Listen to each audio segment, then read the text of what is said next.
Hello. আসসালামু আলাইকুম sir. ওয়ালাইকুম আসসালাম। কি খবর আপনাদের? এই তো স্যার ভালো আছি স্যার, আপনি ভালো আছেন স্যার? জি আছি আলহামদুলিল্লাহ।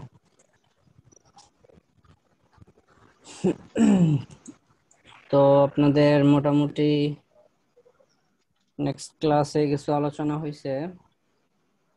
আজকে রিটেনিং হলে থিওরিটা শেষ হয়ে যাবে। তো এখন আপনাদের হচ্ছে যে যে বিষয়গুলা গত লেকচারে আলোচনা হয়েছিল আমাদের রিটেনিং ওয়ালের উপর, দেখছেন আসসালামু এগুলা? আলাইকুম স্যার। ওয়ালাইকুম আসসালাম। কি অবস্থা, ভালো আছেন? জি স্যার, ভালো আছেন স্যার? তো আছে আলহামদুলিল্লাহ। কি রেজাল্ট পাইলেন? জি স্যার, রেজাল্ট কি মনে হচ্ছে, অনলাইনে কি সুবিধা হচ্ছে না অসুবিধা রেজাল্টে? ভালোই হচ্ছে স্যার, পরীক্ষাগুলা রেজাল্টও ভালো আসতেছে। এত ভালো না, অনেকেরই আমার মনে হয় যে সুবিধাই হয়েছে। কারণ আগে তো মার্ক দেখা যাইতো যে 0 থেকে শুরু হইতো আর 30 পর্যন্ত যাইতো, ঠিক আছে। এখন মোটামুটি 10-এর উপরে থাকে ওভারঅল, 10-15-র দিকে থাকে সবার মার্ক। তো সেই দিক দিয়ে একটা ভালো। কারো কোনো ড্রপ থাকলে, কোনো সাবজেক্ট ফেল থাকলে সেগুলা তো ক্লিয়ার করে ফেলতেছেন। যাই হোক, পড়াশোনার এই ব্যবস্থা, অনলাইনের ব্যবস্থাটাকে কাজে লাগাচ্ছেন, শেখার কাজেও লাগান। অনলাইনে অনেক কিছুই শেখার সুযোগ হয় অনলাইন কোর্সগুলা জয়েন করে। আগে তো হয়তো আপনারা অভ্যস্ত ছিলেন না এইভাবে অনলাইনে কোনো কিছু করার।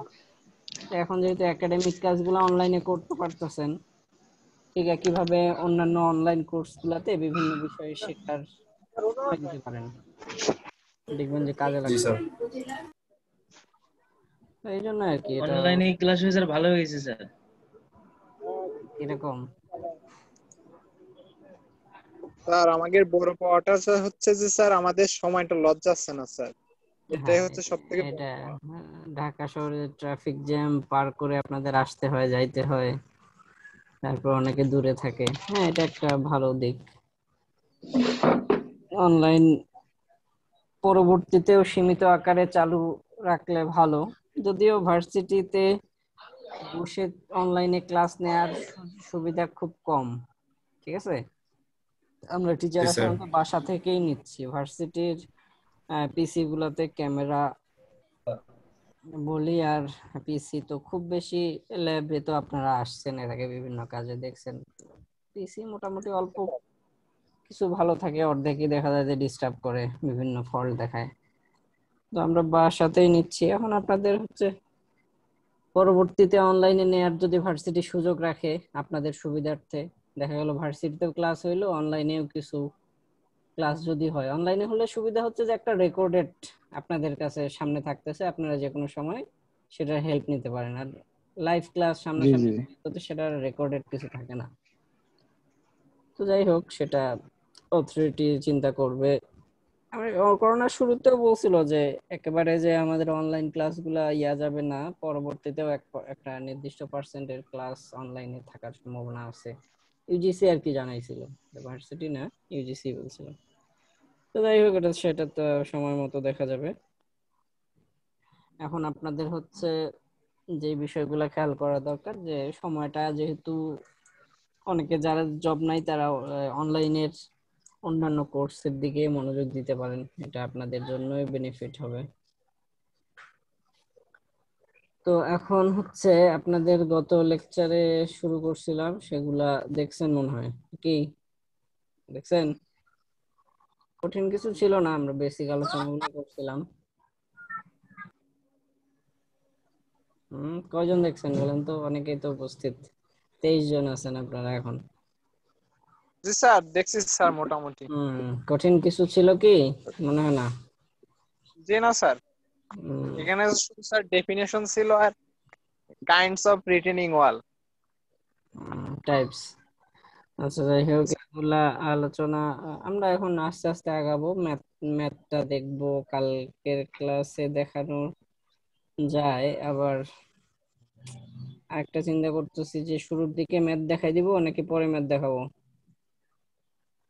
এখনই শুরুতে দেখাই দেখালে দেন ভালো স্যার, হয় স্যার। এখন থেকে শেষ করে দেন স্যার।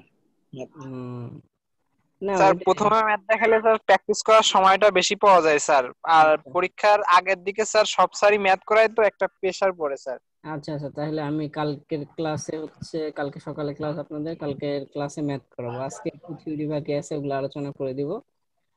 কালকে ম্যাথটা দেখে দিব, ম্যাথের উপর একটা ক্লাস টেস্টও নিয়ে নিব, ঠিক আছে? আপনারা জি হচ্ছে স্যার। বাসায় বাসায় করলেন, করে হচ্ছে যে ফাইল আপলোড দিয়ে দিলেন, আমি দেখে নিলাম, স্যার ঠিক আছে? তাহলে আর কি সবার জন্যই ভালো। তো যাই হোক, আমরা হচ্ছে তাহলে রিটেনিং অল চ্যাপ্টারটাই কালকের ক্লাসে মোটামুটি শেষ হয়ে যাবে, ঠিক আছে? আর বাকি যে তিনটা টপিক আছে, তিনটা টপিক নেক্সট।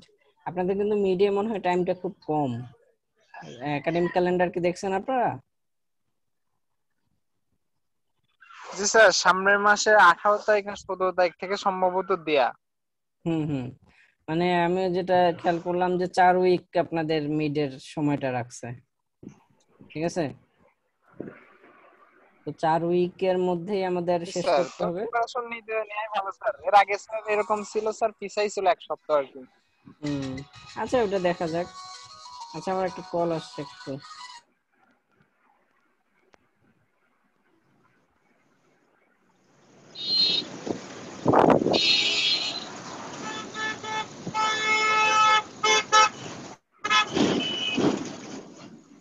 আসল ভাই সাইলেন্ট করেন।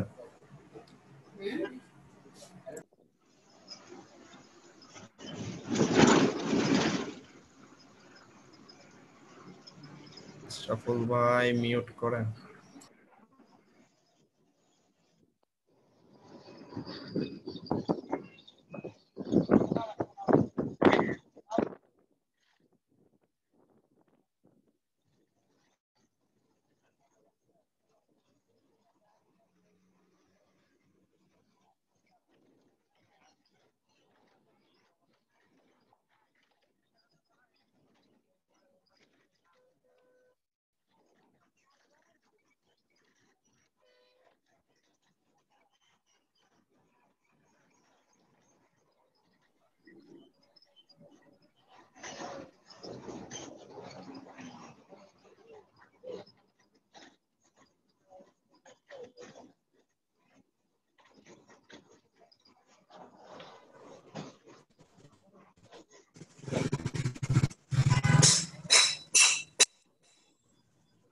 আলম, মিউট করো।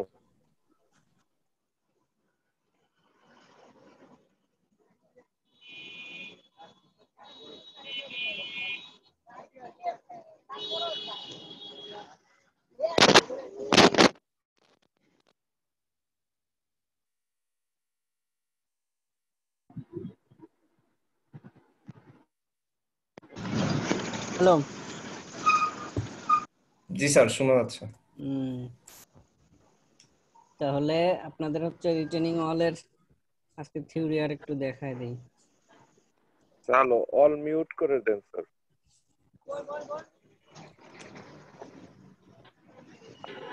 মিউট করে দিলাম।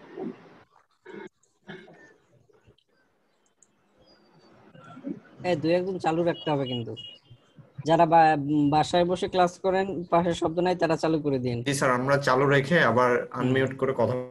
হুম।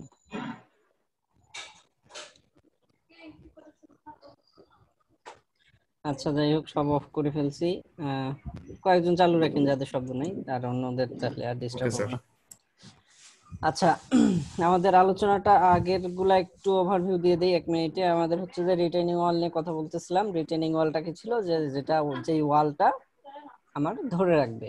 তো আমরা সাধারণত ওয়াটার ধরে রাখার বিষয়টাকে এখানে গুরুত্ব দিচ্ছি না, কারণ ওয়াটারের ধরে রাখার জন্য ওয়াটার রিলেটেড কনস্ট্রাকশনের প্রয়োজন আছে। সেখানে আবার ওয়াটারের ইফেক্টের বিষয় থাকে, ওয়াটারের লোড ডিস্ট্রিবিউশন প্যাটার্ন আর সয়েলের লোড ডিস্ট্রিবিউশন প্যাটার্ন তো আর এক না।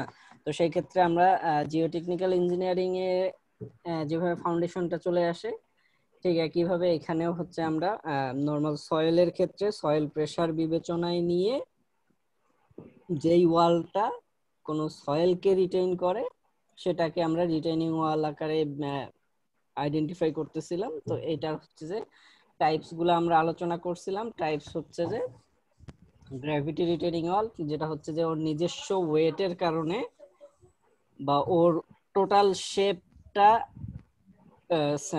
বক্স শেপ টাইপের, সেটা হচ্ছে একদিকের সয়েলকে আরেক দিক থেকে আলাদা করে রাখতেছিল। পরবর্তীতে হচ্ছে আরসিসির বিবেচনায় হচ্ছে যে ক্যান্টিলিভার রিটেনিং ওয়াল, কাউন্টারফোর্ট রিটেনিং ওয়াল, এই রিটেনিং ওয়াল গুলা চলে আসছে। কারণ কি, যখন আমার হাইট বেড়ে যাচ্ছে তখন আমরা রিটেনিং ওয়ালের সেকশনটা কমায় দেওয়ার চিন্তা করতেছিলাম। তো সেইখান থেকে ক্যান্টিলিভার রিটেনিং ওয়ালটা আসছে। এবং ক্যান্টিলিভার হওয়ার উদ্দেশ্যটাই হচ্ছে যে আমার নর্মালি রিটেনিং ওয়াল বলি বা এই ধরনের রিটেনিং স্ট্রাকচার বলি, সেগুলো কিন্তু কন্টিনিউয়াস হয়, অনেকটা জায়গা জুড়ে ইনক্লোজ করে নেওয়ার প্রয়োজন পড়ে। তো সেই ক্ষেত্রে আমরা পাইলিং করে যে স্ট্রাকচারটা দাঁড় করাবো এমন না করে সাধারণত বেস স্ল্যাব, যেটা আমার বটম অংশটা হচ্ছে সয়েলের নিচে থেকে ভার্টিক্যাল যে মেম্বার সেটাকে সাপোর্ট দিবে, যেটা আর কি অ্যাকচুয়ালি বিষয়টা দাঁড়াচ্ছে যে ক্যান্টিলিভার বিমের মতো অবস্থা দাঁড়াচ্ছে। এই জন্য নামকরণটা এরকম করা। আর আমরা যখন সেটা হচ্ছে যে মিডের পরে শীট পাইল ওয়াল নিয়ে কাজ করব, তখন দেখবেন যে শীট পাইল ওয়ালটা আসলে ডাইরেক্ট মাটিতে গেঁথে দেওয়া হচ্ছে। এইটার ক্ষেত্রে একটা বেস স্ল্যাব থাকতেছে আর ভার্টিক্যাল একটা অংশ থাকতেছে, এটা আমার রিটেন করলেই হলো। আর টেম্পোরারি প্রোটেকশনের ক্ষেত্রে আমরা বেস স্ল্যাব কনস্ট্রাক্ট করে আবার ভার্টিক্যাল মেম্বার দিয়া সেই ক্ষেত্রে সুবিধাজনক না। আমরা টেম্পোরারি যখনই চিন্তা ভাবনা করতেছি তখনই আমার ভার্টিক্যাল কোনো কিছু দিয়ে আমি আটকায় রাখতে পারলেই হইলো। তো সেই ক্ষেত্রে শীট পাইলিং ওয়ালটাই খুব বেশি সুবিধাজনক। ভার্টিক্যালি ইনসার্ট করা হয় একদিকের সয়েল বা একদিকের ওয়াটারকে প্রোটেক্ট দেওয়ার জন্য। তো যাই হোক, ওগুলো আমরা আরো ডিটেইলে পরবর্তীতে যখন শীট পাইলে ওয়ালে যাব তখন আরো দেখবো চিত্র সহ। তো এরপর আসতেছে যে কাউন্টার ফোর্ট। যখন আমার হাইটটা বেড়ে যাচ্ছে তখন হচ্ছে যে কাউন্টার ফোর্ট ইউজ করে আমরা রিটেনিং ওয়ালটাকে তৈরি করতেছি যাতে আমার সয়েল প্রেসারটাকে সহজেই ব্যালেন্স করতে পারে। এরপর হচ্ছে বেসিক এলিমেন্ট গুলো দেখছিলাম। বেসিক এলিমেন্ট কি কি ছিল, যে আমার ভার্টিক্যাল মেম্বার, সেটা টপ উইথ বটম উইথ এর ভেরিয়েশনের কারণে দুইটা নাম চলে আসলো। বেস স্ল্যাব, নিচের কি এর অংশ যেটা আমার আটকায় রাখবে, টো হিল। এরপর ড্রেনেজ ব্যবস্থার জন্য ড্রেন দেয়া লাগতেছে, আবার ড্রেনের চারপাশ দিয়ে একটা স্টেশন দিতে হচ্ছে যাতে আমার সয়েলটা বের হয়ে না আসে। ফ্রন্ট সাইড, ব্যাক সাইড, এগুলা স্বাভাবিক জিনিস। কমন প্রপোর্শনটা দেখছিলাম যে আমার টপ উইথটা একটা নির্দিষ্ট পরিমাণে 0.2 থেকে 0.5 মিটার রেখে হাইটটা। স্যার টো হিলটা কি? টোয়ার হিলটা হচ্ছে যেভাবে আমরা যদি এখানে দাঁড়ানো অবস্থায় যদি দেখি তাহলে পায়ের পাতাটা সামনে যেরকম আমাদের থাকে, পায়ের পাতা টো, আর ব্যাক পিছনের দিক থাকে হিল, গোড়ালির অংশ। তো এটাকে একটা রিটেনিং স্ট্রাকচার যখন কনসিডার করতেছি তখন বেস স্ল্যাবটা কনস্ট্রাক্ট করার প্রয়োজন পড়তেছে আমার এই স্ট্রাকচারটার স্ট্যাবিলিটির জন্যই। কিন্তু কারণ আমি যদি একটা ভার্টিক্যাল মেম্বার কনসিডার করি, সেটা যদি একটা বড় সয়েলকে ধরে রাখার বিষয়ে চলে আসে, তখন কিন্তু হয় আমাকে এখানে পাইলিং করে বা কোনো কিছু ইনসার্ট করে স্ট্রাকচারটা তুলে নিতে হবে যাতে মজবুত হয়, আর না হলে আর একটা উপায় হচ্ছে যে এই ফাউন্ডেশন স্ল্যাব তৈরি করা, যেটাকে আমরা বেস স্ল্যাবও বলতে পারি।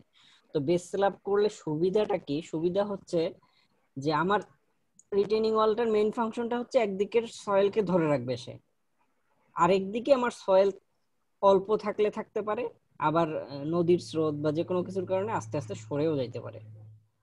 তো এই স্ট্রাকচারটার স্টেবিলিটির জন্য আমরা কি করতেছি, টো হিলের ফাংশনটা দেখেন। আমার যখন এই দিকের হিলের অংশটা, গোড়ালির অংশটা বাড়ানো আছে বা বেস স্ল্যাব আকারে আছে, সেটা কি অবশ্যই নরমালি ফাউন্ডেশনে আমরা কি করি, কলামের সেকশনটাকে নিয়ে আসে ফাউন্ডেশনে আসে কি চওড়া করে দিই যাতে লোডটা আমার ডিস্ট্রিবিউট হয়ে যায়। ঠিক একইভাবে এর নিজস্ব ওয়েট সেটাকে ডিস্ট্রিবিউট করে দেওয়ার জন্য আমার ফাউন্ডেশন স্ল্যাবটা কাজ করতেছে। এর সাথে সাথে সেই যে বড় কাজটা করতেছে সেটা হচ্ছে এই হিলের উপরে আমার একটা কিন্তু সার্টেন অ্যামাউন্টের সয়েল চলে আসতেছে। এই সয়েলের ওয়েটটা কি করতেছে, এই হিলের অংশকে চাপ দিয়ে রাখতেছে। আবার এর উপর যে সুপার স্ট্রাকচার থাকতেছে, এর সুপার স্ট্রাকচারেরও যে হাইওয়ে বলি, বিল্ডিং বলি, যে কোনো স্ট্রাকচার বলি, এই স্ট্রাকচারাল লোডটাও কিছুটা কিন্তু এই হিলের উপর চলে আসছে। ঠিক আছে, এই হিলের উপর চলে আসলে কিন্তু একে সহজে উল্টে যাওয়ার, এই সয়েলের ল্যাটারাল প্রেসারে এই উল্টে যাওয়ার সম্ভাবনাটাও কম, স্লাইড করে যাওয়ার সম্ভাবনাটাও কম। কারণ স্লাইড করার জন্য যাতে না যায় কি দিচ্ছি, বা এর নিজস্ব ওয়েটটাও অনেকটা স্লাইডটা রেজিস্ট করে। আমরা ম্যাথ করলে এগুলা নিয়ে কথা বলবো, দেখেন। তো আলটিমেটলি কি দাঁড়াচ্ছে, টোয়ার হিলের ফাংশনটা দাঁড়াচ্ছে যে আমার সামনের দিকের এক্সটেন্ডেড পোর্শন আর পিছনের দিকের এক্সটেন্ডেড পোর্শন আমার স্ট্রাকচারাল স্টেবিলিটিটাকেই কিন্তু মজবুত করতেছে, স্ট্রাকচারটাকেই মজবুত করে দিচ্ছে। তো যাই হোক, এই গেল বেসিক এলিমেন্ট। এরপর কমন প্রপোর্শন আসছিলাম, টপ উইডথ আর হাইটটা যেহেতু আমাদের রিকোয়ারমেন্ট অনুযায়ী আসবে, যে আমার কত অ্যামাউন্টের সয়েলকে ধরে রাখতে হবে, এইদিকে ওয়াটার বডি আমার কত নিচে, এইদিকে যদি আরো নিচে ওয়াটার বডি হয় তাহলে কি আমার অবশ্যই রিটেনিং ওয়ালটা আরো ডেপথে নিয়ে যাইতে হবে, কারণ আমি উপরে স্ট্রাকচারটা তো বানায় রাখতে পারি না। এইদিকে নিচে যদি ওয়াটার বডি হয় তাহলে আস্তে আস্তে ক্ষয়ে তো আমার এর তলা ফাঁকা হয়ে যায়, ওভারঅল উল্টেই যাবে স্ট্রাকচারটা।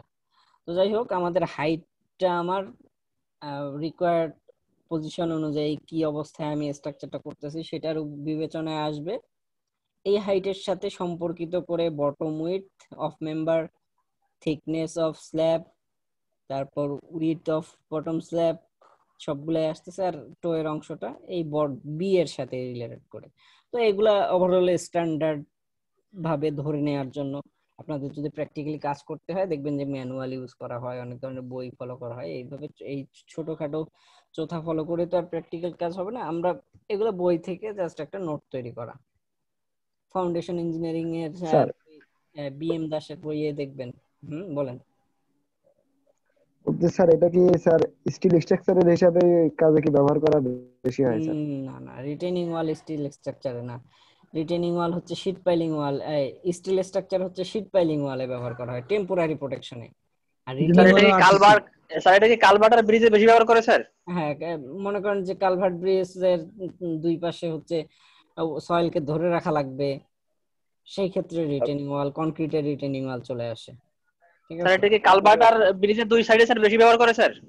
পুকুরের পাড়ের ওইখানে হ্যাঁ। মাটি ঠেকানোর জন্য ব্যবহার স্যার করা হয়। আরেকটা বিষয় স্যার, স্যার এটা কি স্যার উইং ওয়াল আর রিটেনিং ওয়াল কি স্যার একই স্যার? না না, উইং ওয়াল তো ব্রিজের অংশ, আর এইটা রিটেনিং ওয়াল হচ্ছে যে কোনো ওখানেই আমি সয়েল ধরে রাখার জন্য এটা ব্যবহার করব। ঠিক আছে, এটা হচ্ছে আলাদা একটা স্ট্রাকচার, মাটিকে ঠেকানোর জন্য, প্রোটেকশন দেওয়ার জন্য। আর সব রিটেনিং ওয়ালের চেয়েও সহজ পদ্ধতি হচ্ছে শীট পাইলিং ওয়াল। এখন শীট পাইলিং ওয়ালটা টেম্পোরারি কনস্ট্রাকশন কাজের জন্য স্টিল শীট পাইলিং ওয়ালটা ব্যবহার করে। আর নদী, পুকুর পাড়ে বা অন্যান্য ক্ষেত্রে দেখবেন যে রিটেনিং ওয়াল না করেও কি করে যে কনক্রিটের বড় বড় সেকশন বানায় নিয়ে আসে, ভার্টিক্যালি ইনসার্ট করে দুই একটা ভার্টিক্যাল কলাম দিয়ে প্রোটেকশন দিয়ে দেয়। ঠিক আছে, সেটাও কিন্তু আলটিমেটলি রিটেনিং ওয়ালের কাজ করতেছে। ঠিক আছে, শীট পাইলিং ওয়াল বলতে আমরা যেটা বুঝি সাধারণত টেম্পোরারি স্ট্রাকচারকে বোঝায়, কিন্তু শীট পাইলিং ওয়ালটা যখন কনক্রিটের ম্যাটেরিয়াল দিয়ে তৈরি করা হচ্ছে তখনও সেটা পার্মানেন্টলি রিটেনিং ওয়ালেরই কাজ করতেছে, মানে কম্বাইন্ড আর কি। যে আমি কনক্রিটের মোটা সেকশন বানায় নিয়ে রাস্তার পাড়ের পুকুরের ধারগুলাতে দেখবেন, আমাদের হাইওয়ে গুলাতে অ্যাভেলেবেল এগুলা, যে কনক্রিটের ইয়া দিয়ে প্রোটেকশন দিয়ে দিছে যাতে আমার ঘন ঘন রিপেয়ার করা না লাগে। তো সেগুলা কিন্তু আলটিমেটলি দাঁড়াচ্ছে যে শীট পাইলিং ওয়াল ম্যাটেরিয়ালটা কনক্রিটের, কিন্তু আলটিমেটলি রিটেনিং ওয়ালের কাজ করতেছে। ঠিক আছে, রিটেনিং ওয়ালটা ওভারঅল একটু বড় ধরনের স্ট্রাকচারের মতো দেখায়, বড় বড় হাইওয়ে বা বড় পোর্টের ক্ষেত্রে, সেই ক্ষেত্রে রিটেনিং ওয়ালের দিকে যাওয়া হয়। নরমালি প্রোটেকশনে দেখবেন যে কনক্রিটের শীট পাইলিং ওয়াল ইউজ করতেছে, আর টেম্পোরারি ভাবে কনস্ট্রাকশন কাজে স্টিলের শীট পাইলটা ইউজ করতেছে। ঠিক আছে,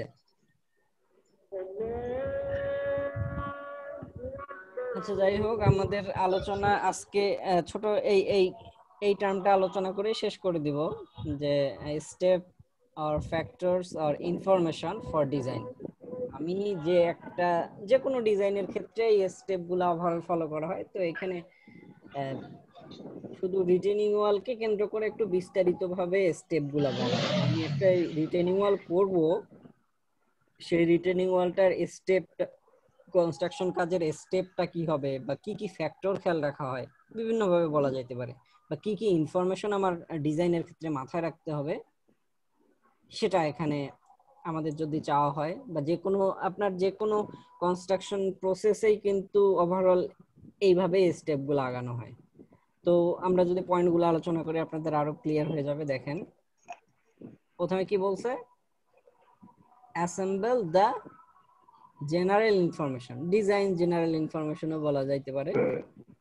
তো আমাদের যে জেনারেল ইনফরমেশন সেটাকে আগে সাজাইতে হবে। আমি কনস্ট্রাকশন ডিজাইনে যাইতে যাচ্ছি, আমি একটা রিটেনিং ওয়াল করব, বা আমি একটা যে কোনো স্ট্রাকচার করব, সেখানে আমার কি কি স্টেপ ফলো করতে হবে সেটা একটু খেয়াল করেন। যে আমার প্রথমে জেনারেল ইনফরমেশন অ্যাসেম্বল করতে হবে। জেনারেল ইনফরমেশন বলতে বোঝাচ্ছে, আচ্ছা আজানটা একটু হোক, সব দিক দিয়ে শব্দ তো। আমাদের ক্লাস 6:20 পর্যন্ত মেবি। হুম, আর 5-7 মিনিট লাগবে, এইটা বোঝাই শেষ করব। এখান থেকে কোশ্চেন কয়টা হবে স্যার? এখান থেকে এই চ্যাপ্টার থেকে স্যার, এই চ্যাপ্টার থেকে কয়টা কোশ্চেন হবে স্যার? থিওরি ওভারঅল যা পড়াইলাম এক সেটের কাছাকাছি চলে যাবে, ঠিক আছে? আর ম্যাথ এক সেট, রিটেনিং ওয়াল থেকে বলা যায় 2 সেটের কাছাকাছি হয়ে যায়, ঠিক আছে? জি স্যার, বুঝতে পারছি। জি।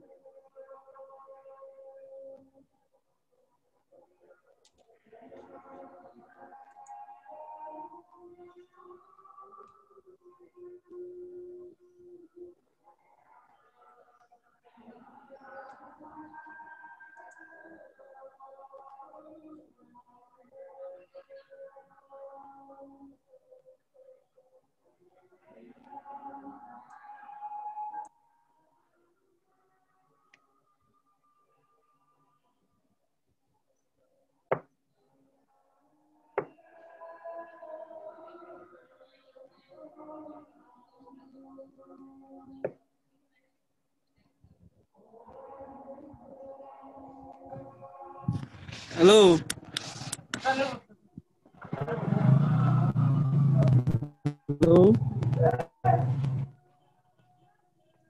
আলম চুপ মারো, স্যার আছে আমার ভিডিওতে। এই যে চা খাচ্ছি বসে বসে রে, নাজমুল আয় চা খাই। এই রে ভাই, স্যার আছে, চুপ করো। কেন চা খাওয়ার টাইম পান নাই? আর এখন ক্লাসের টাইমে চা খাইতে ইচ্ছা করতেছে? হ্যাঁ, খাইয়েন খাইয়েন, ভার্সিটিটা খুলুক একেবারে। আলম, এই আজান শেষ হয়েছে, আমি ক্লাসটা শেষ করে দিই আপনাদের। জি স্যার। আচ্ছা, তো আমরা স্টেপ অথবা কি কি বিষয় মাথায় রাখতে হবে ডিজাইনের ক্ষেত্রে সেটা নিয়ে কথা বলতেছিলাম। এখানে প্রথম বলছিলাম যে জেনারেল ইনফরমেশন, সেটা আমার আগে দেখতে হবে। জেনারেল ইনফরমেশন বলতে কি বুঝতেছি খেয়াল করেন, যে টপোগ্রাফিক্যাল এন্ড ফিজিক্যাল সার্ভে আমাকে করতে হবে। আমি যে কোনো একখানে একটা ব্রিজ করি বা একটা বিল্ডিং করি বা যে কোনো স্ট্রাকচার, রিটেনিং স্ট্রাকচার করি, অবশ্যই আমি পার্মানেন্ট কনস্ট্রাকশনের দিকেই যাচ্ছি। টেম্পোরারি ভাবে বাঁশের বেড়া দেওয়ার জন্য তো আর এত কিছু করা লাগে না। তো সেই ক্ষেত্রে টপোগ্রাফিক্যাল এন্ড ফিজিক্যাল সার্ভেটা আমার করতে হবে, যে জায়গাটার অবস্থা কি। এরপর আসতেছে কন্ট্রোলিং ডাইমেনশন গুলা খেয়াল করতে হবে, যে আমার কোন দিক দিয়ে গেলে সুবিধাজনক, কোন ওয়েতে গেলে বা কোন সাইড দিয়ে আমি রিটেনিং ওয়ালটা করলে আমার সেটা সবচেয়ে বেশি ইকোনমিক্যালি কনস্ট্রাক্ট করলে আমি প্রোটেকশন দিতে পারবো। ওভারঅল আমার কি জেনারেল টপোগ্রাফিক্যাল ফিজিক্যাল সার্ভের ডাটাগুলা নিতে হবে। এটা আগে সাজায় আমার কাজে আগাইতে হবে। আমি একটা জাস্ট রিটেনিং ওয়ালের একটা নির্দিষ্ট সাইজ ধরে নিয়ে এটা আমার সয়েল প্রোটেক্ট করতে পারবে কিনা সেটা শুধু দেখলে কিন্তু আমার হচ্ছে না। আমার যেখানে কাজ হবে সেখানকার জেনারেল ইনফরমেশন গুলো লাগবে। এই কার বাতাসের শব্দ হচ্ছে কার? রাজীব আহমেদ। রাজীব রাজীব শুধু রাজীব না, রাজীব আহমেদ। হ্যাঁ, বন্ধ করছি। আচ্ছা, যাই হোক, দ্বিতীয়ত কি আসতেছে, অ্যানালাইজ দ্য সাবসয়েল কন্ডিশন। এর দ্বিতীয় স্টেপে আমার কি হচ্ছে, সয়েলের অবস্থাটা দেখতে হবে, যে আমি যেই জায়গায় কাজটা করব সেই সয়েলের কন্ডিশন, দ্যাট মিন্স সয়েল প্রোফাইলটা আমার জানতে হবে। সয়েল প্রোফাইল জানার জন্য কি করতে হয়, সয়েল টেস্ট করে আমার সেই জায়গার সয়েলের অবস্থাটা দেখতে হবে। এরপর কি বলছে, এস্টাবলিশ দ্য সারচার্জ লোড। আমি যেই জায়গায় রিটেনিং স্ট্রাকচার টাইপের কিছু একটা কনস্ট্রাক্ট করতে চাচ্ছি, সেটা রিটেনিং ওয়াল আকারে কাজ করবে, একটা সয়েলকে ধরে রাখবে। এখন সয়েলটার উপরে কি থাকবে, অবশ্যই কিছু না কিছু থাকবে। আমি যে এই যে রিটেনিং ওয়ালটা তৈরি করতেছি, এত মজবুত প্রোটেকশন দিয়ে সয়েলটাকে ধরে রাখতে চাচ্ছি, কিসের কারণে? অবশ্যই রাস্তাঘাট থাকবে।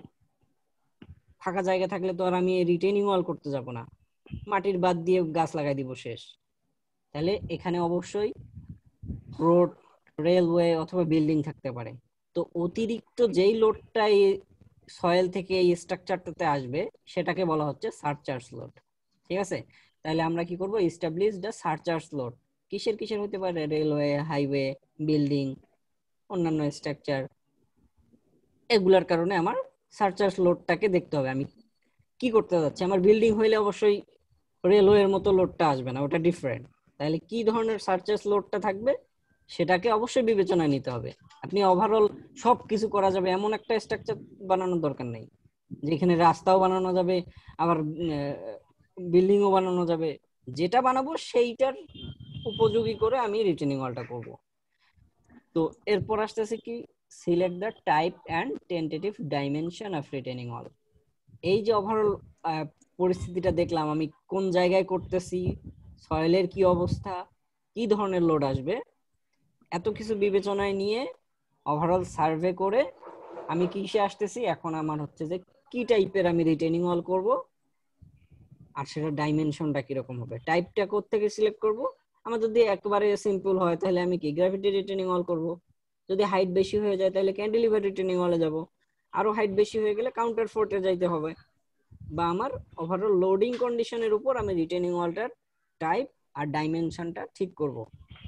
ডাইমেনশনটা এখন স্ট্যান্ডার্ড ডাইমেনশনের জন্য আমরা যেটা দেখছিলাম কমন প্রপোর্শন, সেখান থেকে একটা ডাইমেনশন নিয়ে ক্যালকুলেশনে যায় সেটা সাইজটা ফাইনাল করতে হবে। এখন ফাইনাল করার বিষয়টা আমরা ম্যাথে যাব, ম্যাথে শিখবো যে কিভাবে একটা নরমাল ডাইমেনশন দিয়ে সয়েলের অবস্থা থেকে আমি সেই স্ট্রাকচারটাকে ডাইমেনশনটা ঠিক করব, সেটা ক্যালকুলেশনে শিখবো আমরা। এরপর আসতেছে কি, compute earth pressure and surcharge pressure.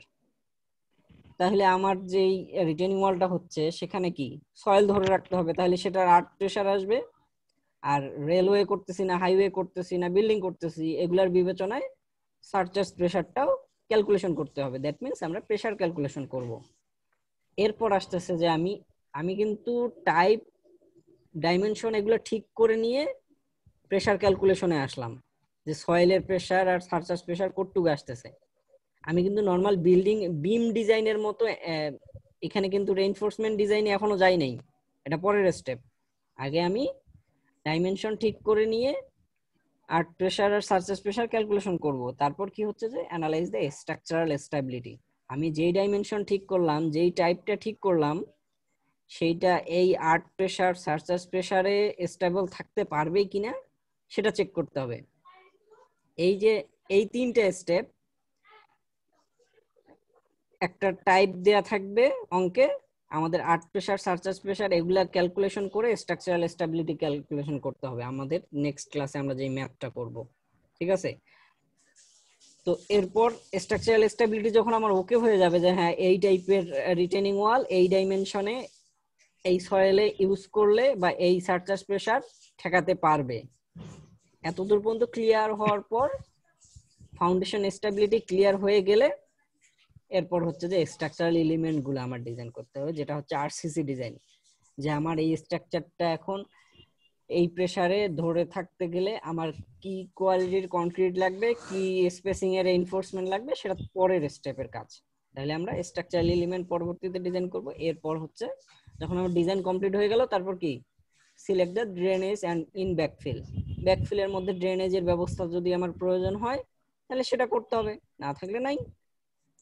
R last যেটা স্টেপ, আমার ওভারঅল কাজ করার পর সেটা তো সেটেলমেন্ট করতে পারে, অথবা রিটেনিং ওয়ালটা মুভমেন্ট ঘটতে পারে ভাইব্রেশনের কারণে, ওর নিজস্ব ওয়েটের কারণে। তো এই সেটেলমেন্ট আর মুভমেন্ট এগুলা প্রেডিকশন করে আমার স্ট্রাকচারটা কতদিন টিকে থাকবে, ওভারঅল স্টেবিলিটিটা আমার ইনশিওর করতে হবে। আমাদের বিল্ডিং এর ক্ষেত্রেও কিন্তু আপনারা হচ্ছে যে সেটেলমেন্ট চ্যাপ্টারে দেখছেন যে একটা বিল্ডিং বছরের পর বছর হচ্ছে যে সেটেলমেন্ট ঘটতেই থাকে, ঠিক আছে? কিভাবে রিটেনিং ওয়ালটা সেটেলমেন্ট মুভমেন্টের অবস্থা প্রেডিক্ট করতে হবে।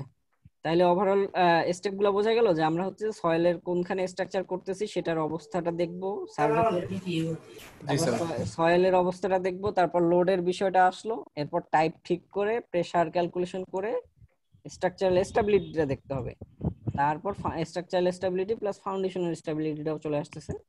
এরপর স্ট্রাকচারাল এলিমেন্ট ডিজাইন করতে হবে, ড্রেনেজ ঠিক করতে হবে, আর সেটেলমেন্ট আর মুভমেন্ট ঘটবে কিনা সেটা ঠিক করতে হবে, বা প্রেডিক্ট করতে হবে যে আমার এই স্ট্রাকচার এই লোডের অবস্থার কারণে এতটুক সেটেল করতে পারে। মিনিমাম সেটেলমেন্ট যদি এক্সিট করে যায় তাহলে সেটা কি আরেকটু সাইজ বাড়ায় দেওয়া লাগতে পারে, ঠিক আছে? যেগুলো আর কি